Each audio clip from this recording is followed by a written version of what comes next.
पाकिस्तान के F-16 विमानों की मरम्मत के लिए अमेरिकी मदद पर भारत भड़क गया।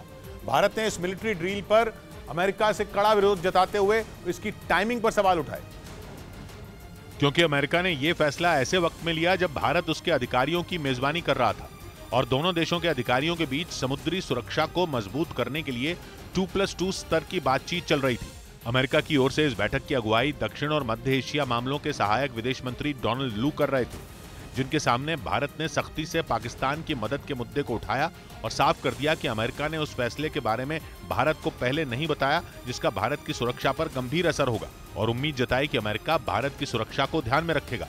जिसके बाद अमेरिका की ओर से सफाई दी गई कि पाकिस्तान को F-16 लड़ाकू विमानों के रखरखाव के लिए मिलने वाले पैकेज में नए हथियार और गोला बारूद शामिल नहीं होंगे। लेकिन भारत ने अमेरिका की इस दलील को दरकिनार करते हुए आशंका जताई कि पाकिस्तान के F-16 लड़ाकू विमानों का टारगेट हमेशा वही रहेगा।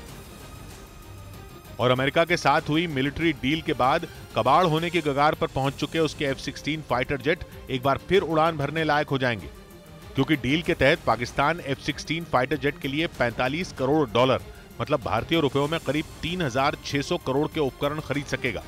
इसीलिए भारत इस डील पर अमेरिका के सामने कड़ा ऐतराज जताने से भी नहीं चूका और उसने बाइडेन प्रशासन के फैसले पर हैरानी जताई, क्योंकि अब तक अमेरिका पाकिस्तान पर आतंक के खिलाफ युद्ध में सहयोग नहीं करने का आरोप लगाता रहा था और इसी वजह से उसने 2018 में पाकिस्तान को किसी भी तरह की सैन्य मदद पर रोक लगा दी थी। लेकिन बाइडेन ने सबको चौंकाते हुए ट्रंप प्रशासन के उस फैसले को पलट दिया।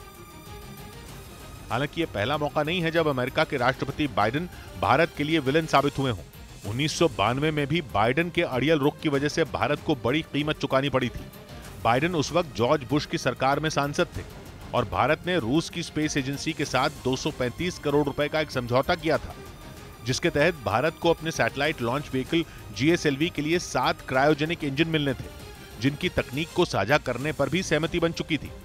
लेकिन अमेरिका में बाइडेन की अगुवाई में इस डील का विरोध शुरू हो गया था।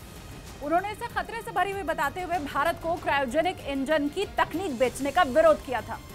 बवाल बढ़ने पर अमेरिका ने डील होने पर रूस को आर्थिक मदद रोकने की धमकी दे दी थी, जिसकी वजह से यह डील ठंडे बस्ते में चली गई और भारत को अपना इंजन विकसित करने में करीब 15 साल का समय लग गया।